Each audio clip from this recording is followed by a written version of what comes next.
জন্ম নিয়ন্ত্রণ ইসলামের মধ্যে জায়েজ কিনা এই সম্পর্কে আলোচনা করার আগে আপনারা যদি এই চ্যানেলে নতুন হয়ে থাকেন তাহলে অবশ্যই চ্যানেলটার মধ্যে একটা লাইক করে দিবেন এবং সাবস্ক্রাইব করে দিবেন।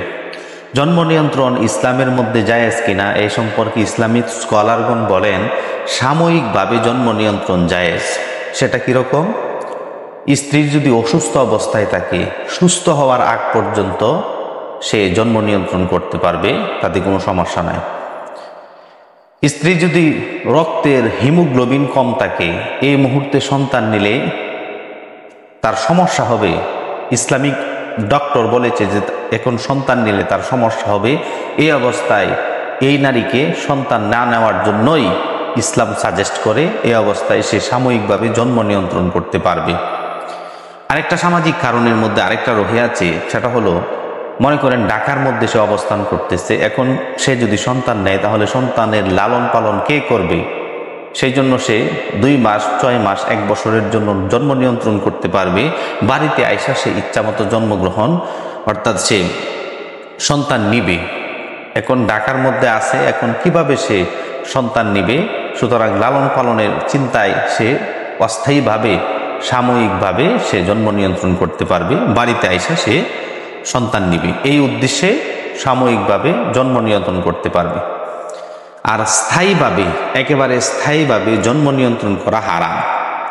একেবারে স্থায়ীভাবে কেউ যদি জন্ম নিয়ন্ত্রণ করে একেবারে স্থায়ীভাবে, এটা তার জন্য হারাম হয়ে যাবে। অনেক মানুষ আছে যে বলে আমি এখন যদি সন্তান নেই তাহলে আমার খাওয়াবো কি, কারণ আমি যে চাকরি করি এই চাকরিতে আমরাই চলতে পারি না।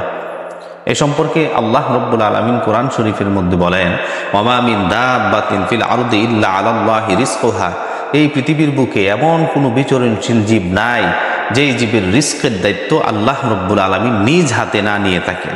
অর্থাৎ সমস্ত রিস্কের দায়িত্ব একমাত্র আল্লাহ রাব্বুল আলামিনের আলামে।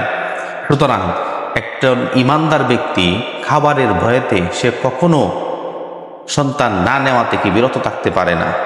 একজন ইমানদার ব্যক্তি সর্ব অবস্থায় সে চিন্তা করবে, বিলিভ করবে যে আমার খাওয়ার মালিক একমাত্র আল্লাহ রাব্বুল আলামিন। সুতরাং এই ভয়েতে কেউ যদি জন্ম নিয়ন্ত্রণ করে এটা সে হারামি কাজ করবে।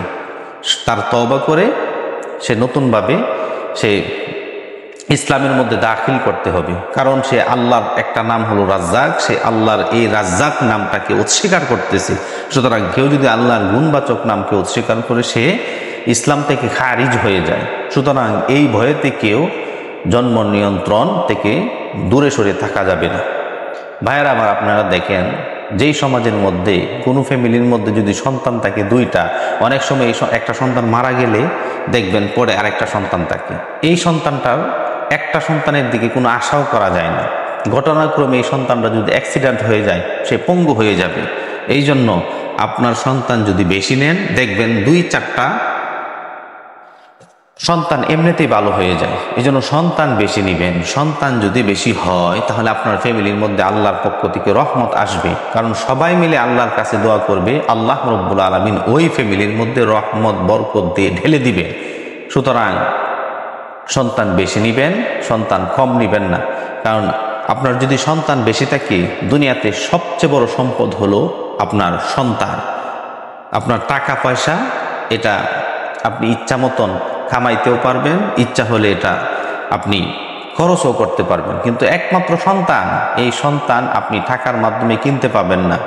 সম্পদ আসবো যাইব, কিন্তু সন্তান আসবে না, যাইবেও না। এটা একমাত্র চিরস্থায়ীভাবে আপনার জিম্মায় থেকে যাবে। আপনি দুনিয়াতে যদি মারাও যান তাহলে তারা আপনার জন্য দোয়া করবে। সুতরাং জন্ম নিয়ন্ত্রণ ইসলামের মধ্যে জায়েজ, আবার জন্ম নিয়ন্ত্রণ ইসলামের মধ্যে না জায়েজ, হারাম। সাময়িকভাবে জন্ম নিয়ন্ত্রণ করা বৈধ, আর একেবারে স্থায়ীভাবে